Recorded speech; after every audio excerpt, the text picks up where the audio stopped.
name is Maximilian Campbell, and today I'm going to talk to you about freedom.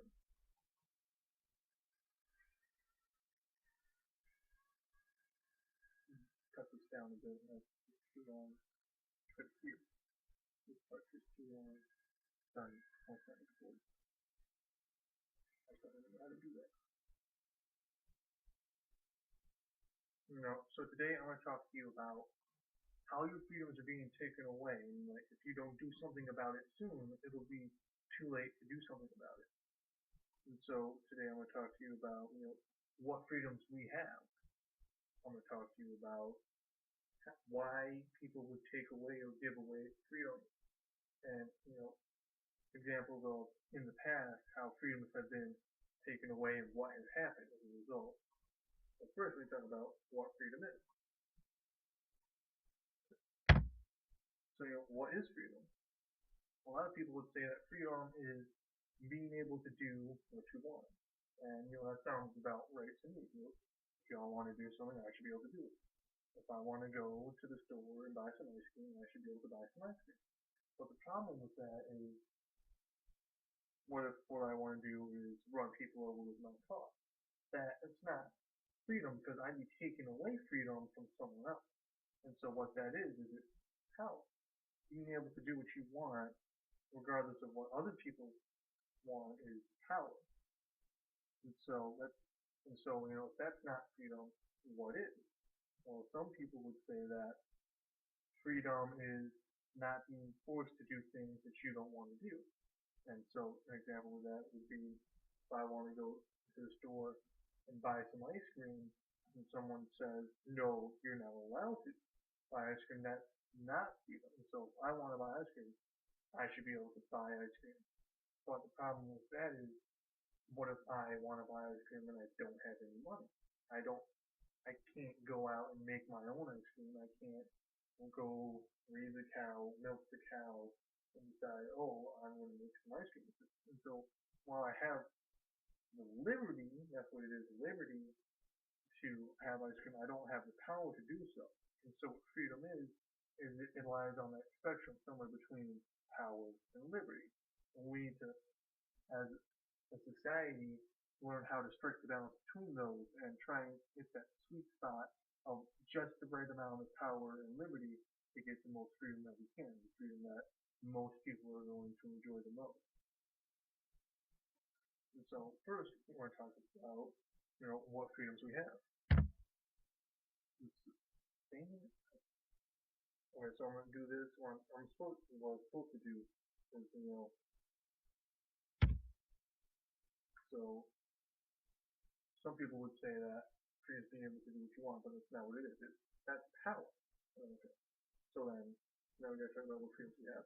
So one freedom that we have as Americans, and unfortunately in some parts of the world, there's people who don't have this right, is free speech. And it's protected under the First Amendment to the Constitution of the United States.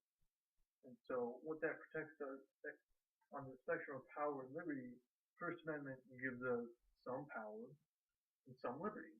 It gives us the power to, spread messages. We can spread political messages. We can spread, feelings of hope and change, and you should feel good about yourself. But we can also spread radical ideologies. And so another power is that we can influence how people vote. We can tell someone, you should vote this way. That gives you a lot of power. And so another thing that you can do is you can say, well, you should feel good about yourself. And that gives you a lot of power. Being able to tell someone that they should feel good about themselves, that's a really powerful thing. But you can also tell someone that in order to be the best that they can be, they should go blow up a building. If they don't do so, they're actually a bad person. And that gives you a lot of power. If you can influence someone to the point where they're willing to sacrifice their life to blow up a building. And so, but with free speech, you also have liberty. You can talk back against someone that you don't like. If the government says, we want you to do this and everyone has to do this, you're allowed to say, no, I don't want to do this, and you're allowed to say, you shouldn't be forced to do this to the people who were also being forced, which is somewhat what I'm doing today.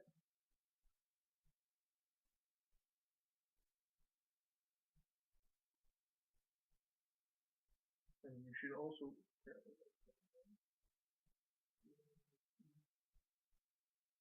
another thing is that, freedom of speech is really hard to take away. It's not something that's tangible. It's not an object that you can just take and destroy. It's something that exists with everyone, and it's very difficult to silence. And another reason it's very difficult to silence that's unique to the modern times that we're living in is that, with all the media that we have, it's very easy to distribute speech. It's very easy with, the internet and television to distribute your views everywhere, which will give you more power but also more liberty, which kind of just amplifies free speech. And another freedom that we have is Second Amendment, the right to bear arms. Now, the thing with the Second Amendment is it gives you more than almost any other freedom that I can think of. It gives you a lot of liberty. It also gives you a lot of power. It gives you the power to, if you so choose, to go and attack someone and kill them. And that's a lot of power. That's almost the epitome of power, being able to take away someone else's life. And another thing that is really, with a firearm, you can threaten someone. You can use the threat of force instead of actual force, force someone to do something that they otherwise wouldn't do. And that's really what government is, but I'll talk more about that later. And so, with the Second Amendment, you also have liberty, a lot of liberty. And the way that works is if someone else is trying to exercise power over you, take away your liberty, it's very difficult for them to do that if you are armed. If you have a gun and you say, no, I'm not going to listen to you, it's a very different situation than if they have a gun and you don't. You're at their mercy. And you can either, really all that you can do is either say yes and comply to what they're saying, or say no and die. And that's not a very good choice. Another freedom that we have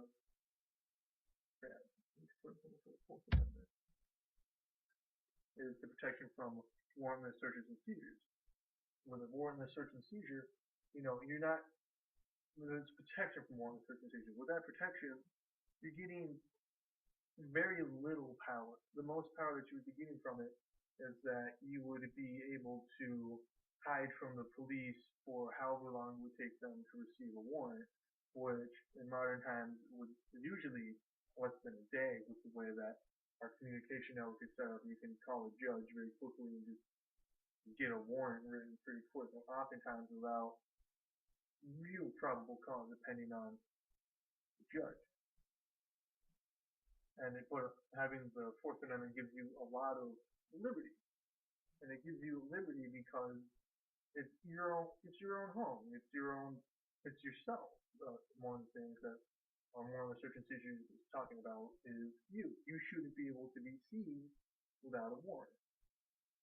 And that's really just gone out the window in the last 20 years or so, but I'm going to talk more about that later. So now we're going to talk about why freedoms are taken away. And so it's this quote by Thomas Jefferson: "He who takes a woman gives away his freedom." Oh, sorry, wrong quote.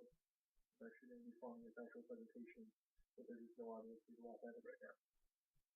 The quote from Thomas Jefferson, the quote from Benjamin Franklin is, "Those who would give up liberty to gain security deserve neither and will lose both." I have to connect that somehow to the rest of my presentation. So, one reason that freedom has been taken away in the past, why freedom will be taken away, is that it's easy to give away other people's freedom. It's easy to give away other people's freedom. Because, if someone is taking away your own freedom, like if tomorrow someone said, hey Dan, you're not allowed to wear a baseball cap, you'd be pretty mad. You'd say, what are you talking about? I can wear a baseball cap if I want. I'm willing hopefully you would be willing to fight to say, I'm going to wear this baseball cap. I don't really care what you say. You shouldn't have the right to say, I can't wear this baseball cap. And so Dan would be able to fight for it. But I probably wouldn't fight for it. There's two reasons behind that. One, I'm not Dan. It's very hard for me to say that I'm willing to fight for him. Even if, and another thing is that I might not value that freedom the same as he does. I might not really care whether or not I'm able to wear a cap, so why would I care if he can wear a cap? I would have no motivation to, fight for freedom. And another reason that freedom can be taken away is fear. And the fear that other people will have power and they will abuse that power that they have over you. And in order to combat that, what people often do is give up the power of those people and give up their own power and give it to someone who they believe is better suited to handle that power. It's a kind of like 3 times more sentence. And so, it's this fear that, well, we don't want this person to have this power. This person could be insane. They could be power hungry. We just don't like the way they look. They could be pretty shady. And so we decide that, well, we don't want them to have this power. So we come together as a group and say, well, this one person shouldn't have the power, for whatever reasons that we believe that, and who should we give it to instead? We say, well, we'll give it to this person, and we think that they are best fit to be able to have that power because of X, Y, and Z. They're smarter, they're respectful, I don't know. And so, now we've talked about, why people would give up their freedom. Let's talk about, some examples of, in the past, how freedoms have been taken away and what happens after those freedoms have been taken away. So we'll start off with probably the most notorious authoritarian state in the history of the world, probably the Nazi Party.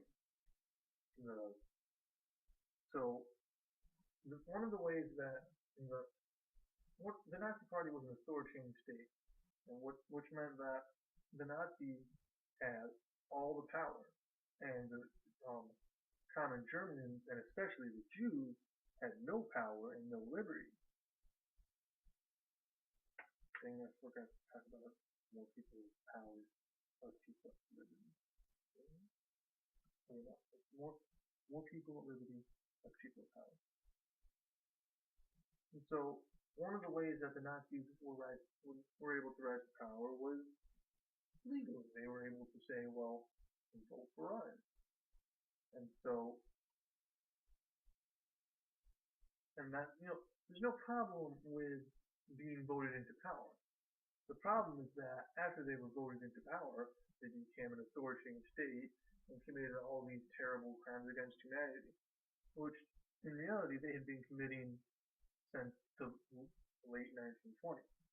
And one of the reasons that the Nazi Party was able to have such a tight grip on Germany is that in 1933, the Weimar Republic, which was the interim government in between the end of World War I and the rise of the Nazi Party to power.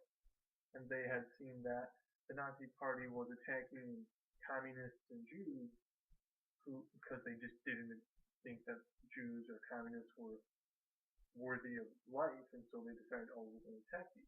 And so the Jews said, you need to do something about this. And despite the fact that Germany in those days was overall very anti-Semitic, the Weimar Republic decided, well, we can't allow this to happen, and a lot of the attacks were happening with firearms. They were happening with guns, where the Nazis would attack the communists and they would attack the Jews. And so one of the things that the Weimar Republic did, really the only thing that the Weimar Republic did, was to make it so only certain people could own guns.